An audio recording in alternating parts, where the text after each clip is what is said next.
El Señor les bendiga, hermanos. Le doy las gracias, Señor, por la oportunidad de darme la posibilidad de dar esta palabra, y también qué bueno verlos en la casa del Señor una vez más. Usted, hermano, quizá lo vio por las noticias o alguien le contó, pero no sé si usted se dio cuenta que hace poco una persona que tiene un cargo en nuestro gobierno hizo que su cargo fuera reconocido o que la gente se acordara que existían esos cargos. Y hablo del cargo de embajador. ¿Ha pensado en todo lo que implica ser embajador de un país? Es realmente una gran responsabilidad. Y justamente, hermanos, se dio porque había un embajador, usted sabe, en España, que no se estaba portando muy bien. ¿Y qué es lo que se pide a un embajador de cualquier país? Que sea correcto, que sea respetuoso. Realmente hay que tener una habilidad especial, hermanos. No es cualquier persona. ¿Y cuál es la habilidad? Es para representar a su país de la mejor forma posible y que domine el arte de la diplomacia. ¿Usted sabe lo que se refiere a ser diplomático en general, a grandes rasgos? Es tratar de llegar todo a la buena, con acuerdos. ¿Para qué pelear? Lleguemos a un acuerdo. ¿Para qué discutir? Veamos las cosas en que concordamos. No todos los países tienen buenas relaciones entre ellos y aún así tienen estos embajadores. Un embajador es un representante del más alto rango enviado internacionalmente para representar a un país o, por ejemplo, una monarquía. En el caso de la monarquía, usted sabe que hasta hace poco existía en Gran Bretaña una reina. Hoy está el rey. Y sabe, hermano, que el embajador de Gran Bretaña no solamente representa al país, sino en este caso al rey. Es una doble responsabilidad. Porque uno puede decir, Chile da lo mismo, somos chilenos. Pero imagínese usted la responsabilidad de no solamente llevar en sus hombros la representación de un país, sino de una persona que tiene un cargo mayor a usted. Me imagino los embajadores, ¿cierto?, que tenían detrás a la reina. Eso sí que tenían que estar ahí bien ordenaditos. Y sabe, hermano, por lo tanto, este no es un cargo cualquiera. Nunca ha sido un cargo cualquiera. ¿Sabe usted, hermano, que cuando se rompe una relación entre un país y otro, lo primero que hace es cerrar la embajada? O sea, se corta la relación. O sea, eso es una gran señal. Entonces, mientras las cosas estén bien, el embajador está ahí correctamente. ¿Sabe, hermano, que el apóstol Pablo habla acerca de los creyentes como embajadores de Cristo? Justamente utiliza esta palabra, embajador. Y sabe, hermano, que la palabra embajador proviene de un término griego, porque el Nuevo Testamento está escrito en griego, y la palabra embajador es la palabra presbeuo. Usted dirá, ¿qué será eso? ¿Sabe que es la misma raíz de la palabra presbítero, que se utiliza normalmente para describir los líderes en la iglesia? ¿Usted ha escuchado, hermanos, que a los líderes de la iglesia se le llama presbiterio o presbítero? Proviene de la misma raíz, de embajador. Y sabe, hermano, sea que tengamos un cargo o no lo tengamos en la iglesia, ¿sabe lo que Dios nos ha llamado? A ser embajadores, embajadores del reino. Y ese, hermano, es un gran privilegio. Y es una gran responsabilidad, representar a Jesús en este mundo. Y no lo debemos hacer como lo que hacen las personas de este mundo, sino como lo que Dios desea que hagamos. Y como embajadores de Dios debemos comportarnos como tales. Y sabe, hermano, que esta labor es muy importante porque Dios nos ha enviado a ser embajadores al mundo entero, no a nuestro solo país, sino que al mundo entero, porque somos embajadores de Dios, que Él gobierna sobre todo el universo. Y sabe, hermano, eso implica que nosotros debemos ser de bendición para todo el mundo, para todas las naciones. Jesús nos instó a ir por todo el mundo y a ser discípulos a todas las naciones. Dice, ir y predicar a todas las naciones. Yo no debo decir, es que esta persona que está en mi trabajo es haitiano, por eso no lo voy a hablar. Es que es colombiano.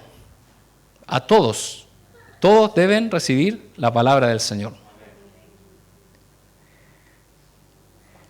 Miren lo que dice el Salmo 105. Vamos a leer el Salmo 105 del 1 al 4 en la versión NTV. Salmo 105 del 1 al 4.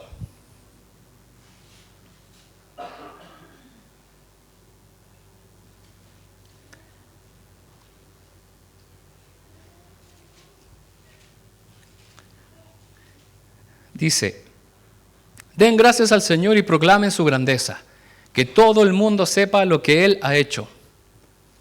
Canten a Él, sí, cántenle alabanzas. Cuéntenle a todo el mundo acerca de sus obras maravillosas. Regocíjense por su santo nombre. Alégrense ustedes los que adoran al Señor. Busquen al Señor y a su fuerza, búsquenlo continuamente.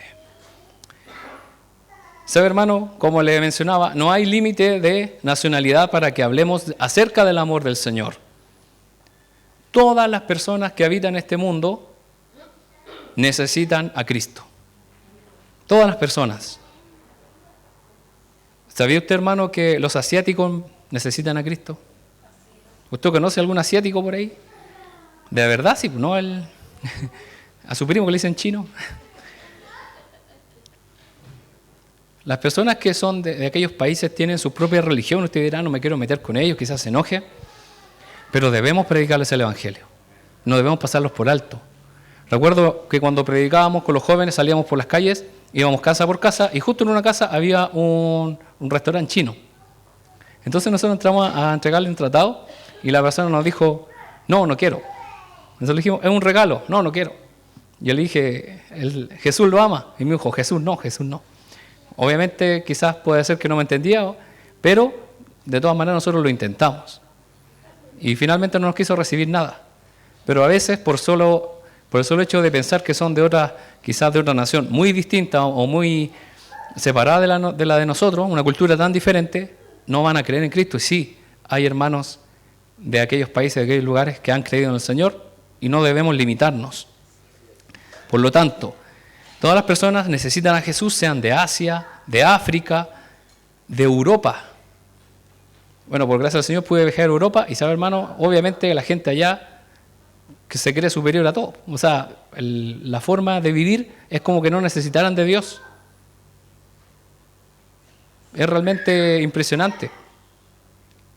Y ahí, lamentablemente, hermano, no se predica el Evangelio como se hace acá en América o en Latinoamérica. De hecho, con suerte pude ver un templo evangélico, los demás eran quizás iglesias o basílicas católicas, pero era muy poco y lo sabemos. Sabemos que ahí en Europa el evangelio ha decaído y es por el orgullo de la gente, por sus propios logros, por lo que ellos son. Pero aún todos necesitan de Cristo. También Oceanía y América. Dios ama a todas las personas y quiere que proclamemos su evangelio. Mire el versículo 5 ahí en el Salmo 105, versículo 5. Recuerden las maravillas y los milagros que ha realizado y los decretos que ha dictado. ¿Cómo vamos a enseñar? ¿Cómo vamos a predicar el evangelio? De esta manera. Recordando las maravillas que Dios ha hecho por nosotros. A veces decimos, no sé qué decirle, no sé cómo expresarlo, no sé cómo mostrarlo. A veces no sé cómo cambiar la conversación. Simplemente decir, ¿sabes qué? Por ejemplo, estuve enfermo y falté al trabajo. Y después vuelvo y me preguntan cómo me siento. Yo puedo decir, por gracia del Señor, oré a Dios y el Señor me sanó. Y usted puede proclamar con sencillas palabras que usted es cristiano. Y no agarrar una Biblia y decir, mira lo que dice acá, incircunciso. Sino hacerlo de una forma más natural. Por eso, hermanos, aquí dice, recuerden, toma un tiempo, haz la pausa para recordar las bendiciones que Dios te ha dado. ¿Cuántas bendiciones tenemos nosotros y no le hemos agradecido al Señor? Y debemos darle gracias por todas aquellas cosas que Él nos ha dado. Cuando nos enfermamos, recordamos lo genial, lo bueno que es estar sano. Cuando nos duele un dedo, sabemos lo importante que ese dedo era para, ya sea para caminar o para hacer cosas. Usted se pasa a llevar la lengua y le duele todo. Bueno, hace mucho tiempo atrás me hicieron un tratamiento dental y por equivocación el médico me pinchó la lengua con una aguja.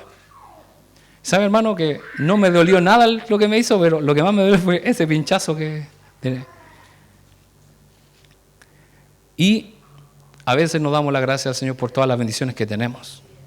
Como lo menciona siempre la pastora, debemos dar las gracias porque tenemos un lugar donde dormir, una cama blanda. Quizás alguno por ahí que le guste hacer camping o ir a la montaña va a dormir más o menos mal, pero es por voluntad propia. A no ser que sea un fakir, ¿cierto? Que le guste dormir ahí en una cama de clavo. Pero todos tenemos un lugar donde dormir. Y eso es una gran bendición. ¿Sabe, hermano, que aquí, como habla el Salmo, dice que debemos hablarle de Cristo a todas las naciones? Y usted dirá, pero yo no tengo dinero para viajar a todas las naciones. No tengo la posibilidad de estar en una agencia misionera mundial y que me paguen todo. ¿Sabe, hermano? Hoy existen muchas ciudades que son cosmopolitas, donde se encuentra una infinidad de personas provenientes de muchas partes del mundo. Y una de ellas es nuestra ciudad. Usted va al centro de Santiago y se encuentra con árabes, asiáticos, latinoamericanos, incluso europeos. No es difícil encontrar. De todas maneras, se predica el Evangelio de alguna u otra manera, quizás bien mal, a usted no le gustará, quizás será una forma más antigua, pero de alguna manera hay que hacerlo. Y, hermanos, sin ir más lejos, tenemos la posibilidad y la oportunidad de llegar prácticamente a todo el mundo mediante el Internet. Las redes sociales pueden ser de gran utilidad para hacer discípulos de todas las naciones, y así muchas personas lo han hecho, ya sea desde el punto de vista cristiano como una institución, como también como personas naturales. Simplemente hablando de Cristo, mostrando lo que Él ha hecho por nosotros y viendo cómo personas que no nos conocen ven un versículo bíblico. Yo generalmente cuando publico ciertas cosas cristianas o bíblicas, tengo compañeros de la universidad que las ven. No le dan me gusta, pero con que las vean está bien. Y muchos de ellos se declaran ateos y cosas, y ellos lo ven. Entonces con eso yo me siento satisfecho, incluso cuando le he dado gracias al Señor por ciertas cosas, por ciertos logros, también ellos lo han visto y también es importante que nosotros mostremos siempre quiénes somos, como le decía en un principio, como embajadores que somos. Entonces lo primero, hermano, es que somos enviados a todo el mundo, porque no hay límite de nacionalidad, como dice su palabra, porque dice a todas las naciones debemos predicarle el Evangelio. Y lo segundo, hermano, es que nuestro mensaje es urgente. No puede decir, mira, te tengo que contar algo, pero después. Te lo tengo que decir ahora. Y es que Cristo te ama y viene pronto. Dios nos encomendó a extender su reino de forma urgente. ¿Y por qué la urgencia? ¿Por qué el apuro? Porque en cualquier momento va a regresar Cristo y el que no esté su fe en Él, no se va a ir con Él. No va a estar en su reino. Así de simple o así de duro, así de trágico, así de drástico. Así que cualquiera que quiera inscribir su nombre en el libro de la vida, el domingo lo vamos a traer para que usted se pueda inscribir ahí con letras de oro, lo tenemos guardado. Miren lo que dice 2 Corintios 5:11. 2 Corintios 5:11. Respecto a esto, que nuestro mensaje es urgente. Dice el apóstol Pablo, dado que entendemos nuestra temible responsabilidad ante el Señor, trabajamos con esmero para persuadir a otros. Dios sabe que somos sinceros y espero que ustedes también lo sepan. ¿Sabe, hermano, que ser representante de Cristo se debe tomar en serio? Y esto, hermano, de demostrar que somos cristianos a otros, no es optativo, no es que si yo quiero o no quiero hacerlo, lo debo hacer. La gente que no cree dice, ustedes los cristianos quédense allá tranquilos, no los molesten a nosotros. Pero no lo podemos hacer, porque explícitamente Jesús nos dijo, vayan y díganle que los amo. Ir y predicar el evangelio a toda criatura.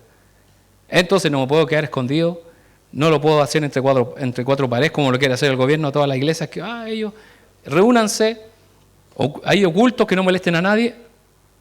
Debemos hacerlo públicamente y que todos sepan. Y hermano, esto de ser embajadores no es solamente, no me refiero solamente a la predicación o a hablar, sino a empezar desde ahora a hacer los cambios que nuestra vida necesita, los cambios que el Señor desea hacer en nuestra vida. Empezar a comportarnos como el Señor lo desea. De esa forma comenzaremos a también hablar, también a mostrar a los demás quiénes somos en Cristo. Leamos los versículos 14 y 15 ahí mismo, en 2 Corintios 14 y 15.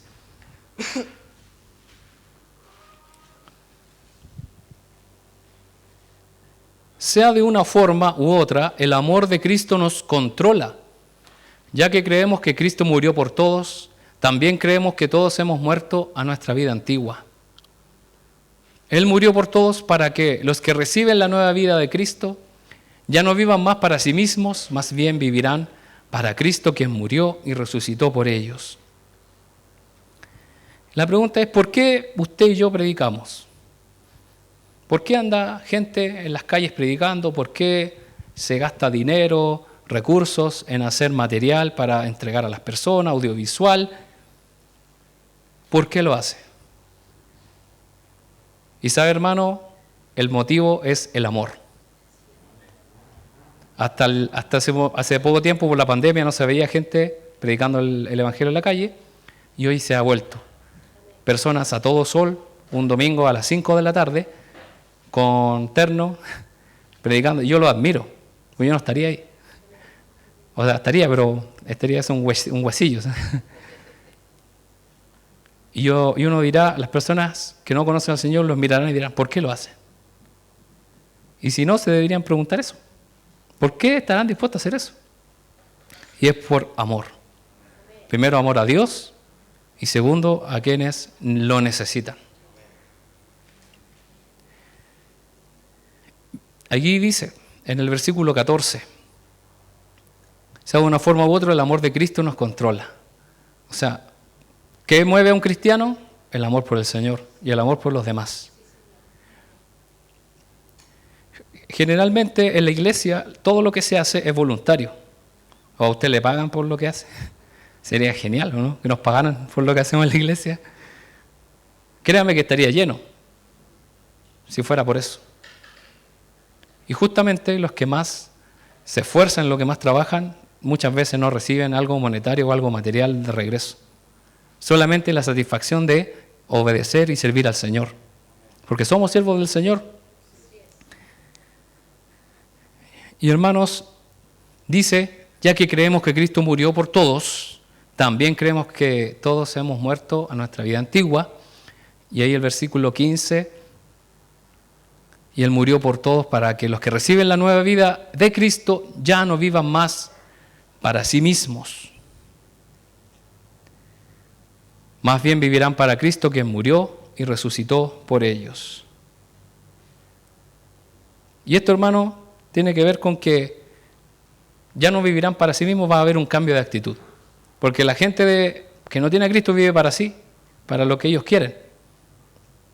La gente de este mundo no busca beneficiar a otros, sino a sí mismo, a su familia, para nosotros. Mira esto, van a hacerlo. Y ahí dice que ahora los cristianos, ¿qué deben hacer? Mirar a su alrededor las necesidades que hay. Quien murió por ellos, dice ahí la palabra. Versículos, vamos a leer el 16 y 17 de 2 Corintios. Así que hemos dejado de evaluar a otros desde el punto de vista humano. En un tiempo pensábamos de Cristo solo desde un punto de vista humano. ¿Qué tan diferente lo conocemos ahora? Esto significa que todo el que pertenece a Cristo se ha convertido en una persona nueva. La vida antigua ha pasado, una nueva vida ha comenzado. Y la Reina Valera dice, las cosas viejas pasaron y aquí todas son hechas nuevas. Y este, hermano, es el resultado de la reconciliación del hombre con Dios, de la persona con Dios. Un cambio de vida, un cambio de actitud. Ahí en el versículo 16 comienza diciendo el cambio que hay, que así que hemos dejado de evaluar a otros desde el punto de vista humano. Bueno, dicen los expertos que uno tarda cerca de entre 5 a 10 segundos en catalogar a una persona cuando uno la conoce. Ah, me cayó mal. Y ni lo conozco. Pero las personas a veces se dejan conocer por la actitud. Bueno, yo que trabajo en una oficina, por esa puerta entra cada persona, unos que tocan la puerta y dicen permiso, y otros que llegan, abren la puerta y entran y empiezan a hablar sin saludar, sin hacer nada. Y ahí uno va ahí con todo y uno le dice, buenos días, antes. ¿Qué necesita? Y ahí uno les para los carros. Y aquí igual, ¿cierto? Los malos que están en la puerta, hay gente que llega y entra y ni saluda, mientras que otro amablemente lo hace. Pero dice ahí que ya no nos evaluamos desde el punto de vista humano. O sea, puede ser que algún hermano de presencia no me caiga bien, pero eso ya no vale. Yo lo debo amar igual. Como dicen por ahí los hermanos mexicanos, imagínense, los mexicanos dicen eso, que en el cielo van a ver argentinos, entonces también vamos a tener que ejercer el amor hacia aquellas personas. Por eso dice, solo desde un punto de vista humano, cuando dice, en un tiempo pensábamos de Cristo solo desde el punto de vista humano, porque Cristo es más de lo que podemos ver afuera, sino que lo que está en la palabra del Señor, y ya no nos concentraremos en las cosas que no tienen importancia, como compararnos con los demás. A veces caemos en compararnos con los demás, es decir, este hermano hizo esto, yo hago esto otro, yo lo hago mejor, él no lo hace tan bien. Y eso es desde el punto de vista humano. Ahí el versículo 17 habla acerca de un nuevo cambio.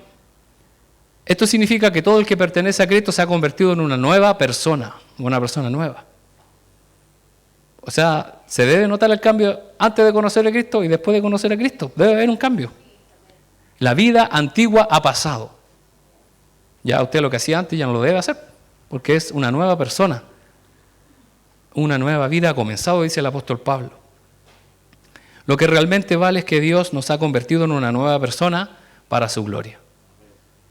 No desde el punto de vista humano, sino desde el punto de vista de Dios, de lo que Él quiere para nosotros. Porque el ser humano, o las personas, ¿cómo ven el éxito? Teniendo dinero, teniendo un buen físico, teniendo cosas materiales, siendo popular. Pero vemos que el apóstol Pablo era un hombre exitoso de acuerdo a la palabra de Dios, pero no tenía nada de eso. De hecho, debido a la tradición de los antiguos, de los primeros cristianos que fueron pasando, ¿cierto?, de generación en generación, Pablo no era muy agraciado físicamente. Y eso porque eso realmente no importaba. De hecho, Pablo dice, yo sé contentarme con lo mucho o con lo poco, no importa. Y hermanos, tenemos una de las cartas más esperanzadoras escritas por un hombre preso, que es Filipenses. Un hombre en una cárcel. Y nosotros tenemos un lugar donde dormir, tenemos vehículos, tenemos comida, como yo le había mencionado, tenemos comida 3 o 4 veces al día, cosa que en otros lugares con suerte una vez al día. Tenemos aire acondicionado, tenemos unas sillas cómodas, tenemos la Biblia en todos estos idiomas y versiones en español. Y debemos darle gracias al Señor por eso. Los versículos 19 y 20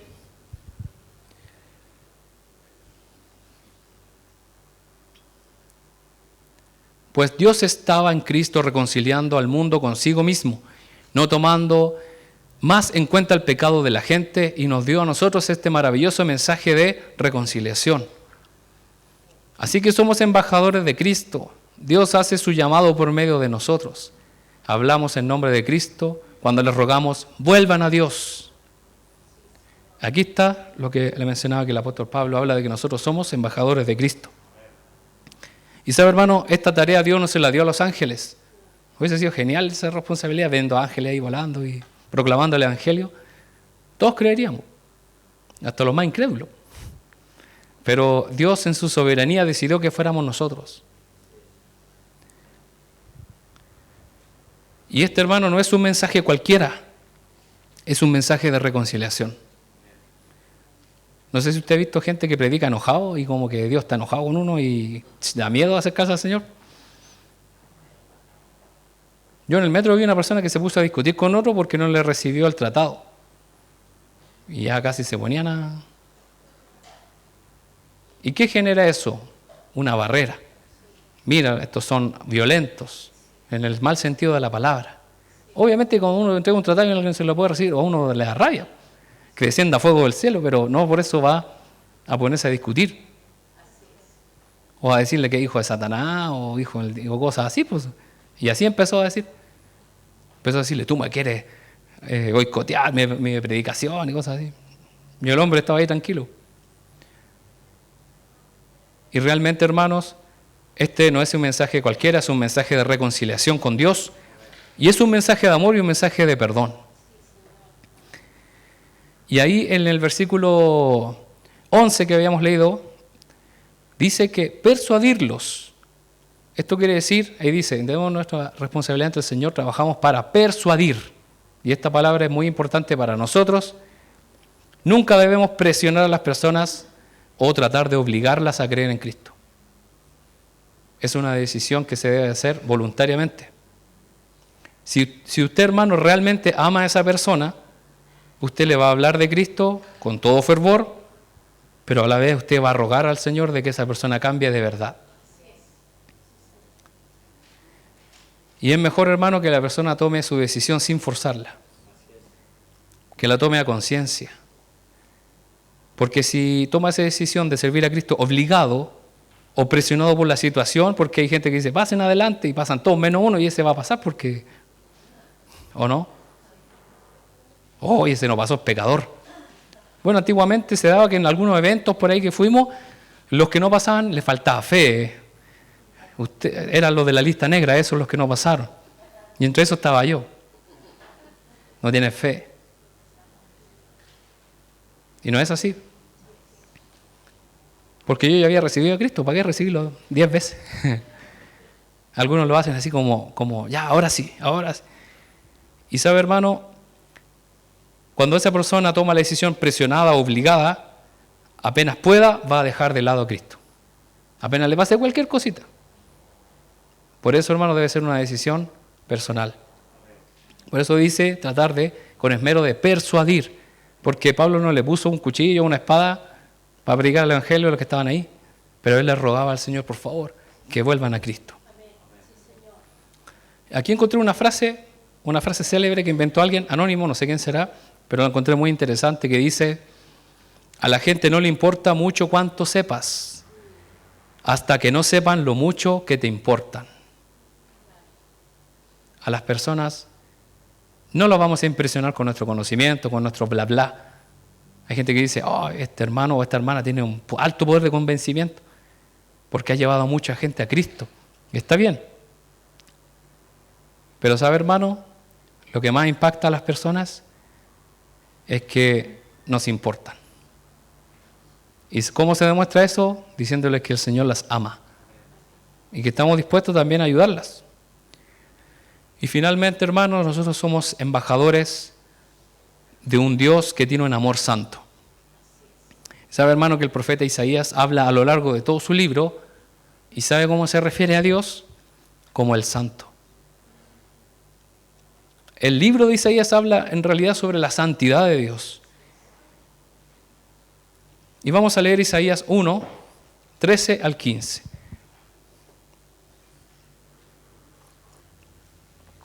Isaías 1, 13 al 15. Aquí está comenzando el libro de Isaías. Aquí está hablando Isaías de parte de Dios. Dice: dejen de traerme sus regalos sin sentido. El incienso de sus ofrendas me da asco. En cuanto a sus celebraciones de luna nueva, del día de descanso y de sus días especiales de ayuno, todos son pecaminosos y falsos. No quiero más de sus piadosas reuniones. Odio sus celebraciones de luna nueva y sus festivales anuales. Son una carga para mí, no los soporto. Cuando levanten las manos para orar, no miraré. Aunque hagan muchas oraciones, no escucharé, porque tienen las manos cubiertas con sangre de víctimas inocentes. Israel vivía solo en la religiosidad, algo que se hace externamente. Porque yo puedo venir aquí, cerrar mis ojos y poner cara de teleserie y levantar las manos, ¿cierto? Oh, qué consagrado el hermano o la hermana. Pero puede ser que por dentro esté pensando en la final del mundial. ¿Quién va a ganar? Y el Señor dice: no soporto eso. Eso es religiosidad, una religiosidad que no sirve para nada. Y dice ahí que ya Dios no soportaba más que su pueblo le sirviera de esa manera. Solo externamente, con actos llenos de materialismo y sin valor alguno. Y sabe, hermano, que Isaías habla acerca de un castigo de Dios que iba a venir por ese pecado de la idolatría. Y Isaías vio con sus propios ojos cómo llegó Babilonia y destruyó Jerusalén. Y se llevaron deportados a todos. A muchos de ellos nunca regresaron. Entre ellos estuvo Daniel y sus amigos. Vamos a avanzar al versículo 16 y 17.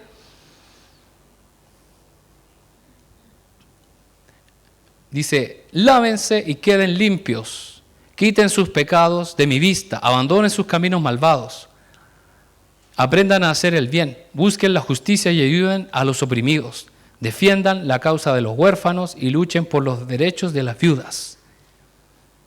Este es el deseo de Dios, que haya santidad en su pueblo. Esto es lo que quiere Dios de nosotros, hermanos. Más que mostrarnos espirituales acá en la iglesia o en alguna reunión, quiere que seamos personas de bendición para otros, que seamos justos. Y pasa, hermano, que muchas veces nos enfocamos en lo que se ve, en lo que demostramos por fuera, pero nuestra vida no está totalmente consagrada a Dios, y es lo que debería ser. Y es contradictorio.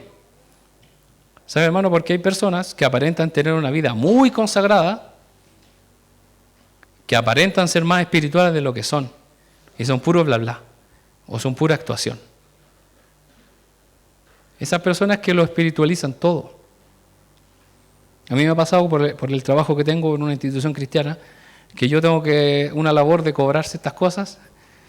Entonces yo le digo: ¿sabe qué? Este mes está atrasado. Y la persona me dice: tomémonos de la mano y oremos para que aparezca la plata. Sería genial hacer eso. Que empiece a aparecer la plata si oremos. O hagamos esto otro. O pasa en otros lugares, no acá, donde ciertas personas comienzan a hablar de parte de Dios, y justamente esa persona, la que es usada por Dios, supuestamente, no tiene testimonio, o sea, realmente está en pecado. Entonces, es contradictorio. Por eso es que caemos cuando pensamos que las cosas que se ven son las importantes. Versículo 18 al 20, aquí habla acerca de lo que el Señor va a hacer. Dice: vengan ahora, vamos a resolver este asunto, dice el Señor, aunque los pecados sean como la escarlata, yo los haré tan blancos como la nieve. Aunque sean rojos como el carmesí, yo los haré tan blancos como la lana. Si tan solo me obedecen, tendrán comida en abundancia. Pero si se apartan y se niegan a escuchar, la espada de sus enemigos los devorará. Yo, el Señor, he hablado. ¿Sabe, hermanos, que el Señor no abandona a su pueblo? Él les da otra oportunidad, le está diciendo: vengan a mí. ¿Cómo podemos ser justos ¿Cómo podemos limpiar nuestras vidas aquellos que somos rebeldes contra Dios? ¿Cómo podemos limpiar nuestros pecados que son rojos y oscuros como la escarlata y quedar blancos como la nieve? Esto desde el punto de vista espiritual. Y sabe, hermano, que esta promesa de que Él nos iba a hacer nuestros pecados negros, lo iba a transformar en algo blanco, reluciente. Esta promesa se encuentra 600 años antes de su cabal cumplimiento, y me refiero a la persona de Cristo Jesús. Porque Isaías lo escribió 600 años antes de que naciera Jesús. Y para terminar quisiera leer 2 de Corintios 5:21, lo que estábamos leyendo, por el versículo 21. Y aquí es donde encontramos la solución. Pues Dios hizo que Cristo, quien nunca pecó, fuera la ofrenda por nuestro pecado, para que nosotros pudiéramos estar en una relación correcta con Dios por medio de Cristo. Solo en Jesús encontramos la solución. ¿Sabe, hermano, que los profetas del Antiguo Testamento presagiaron lo que iba a venir? El desastre, la destrucción, pero también, ¿qué predijeron? La venida de la solución del Mesías. Y ahora el Nuevo Testamento nos dice cómo es que se cumplió esto por el Señor. Dice la Biblia que Jesús no cometió ningún pecado. Ningún pecado. Y hermano, ¿sabe que nosotros con solo pensar pecamos? Pero el Señor Jesús no cometió ninguno. O sea, es algo realmente fuera de la capacidad humana. El Señor Jesús fue único. Fue el Señor santo y aún así fue hecho pecado por nosotros, para que en Él pudiéramos quedar blancos como la nieve y recibir la justicia de Dios, para ahora llegar a ser sus embajadores. Y hermano, recuerde que somos representantes del Señor en esta tierra. Si usted no tiene su credencial, mande a hacerse una. Es algo espiritual. Pero qué orgullosa se siente la gente cuando tiene una insignia. O algo que le haga brillar y que sea un cargo.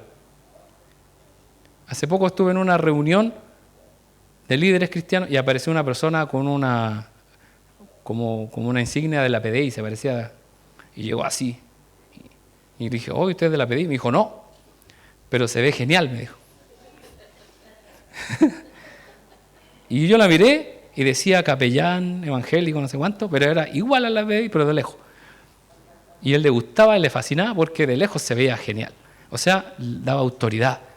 Imagínense que eso es algo externo, algo que se puede caer, algo que no tiene validez. Pero ¿qué es lo que debe aflorar en nuestra vida? Nuestra identidad como embajadores del Señor, para proclamar el perdón, su gracia. Usted y yo, hermanos, somos embajadores del reino celestial. Actuemos como es debido, con la diplomacia y la habilidad que se requiere, porque estamos representando a Cristo con nuestra vida. Les invito, hermano, a que pueda cerrar sus ojos y oremos.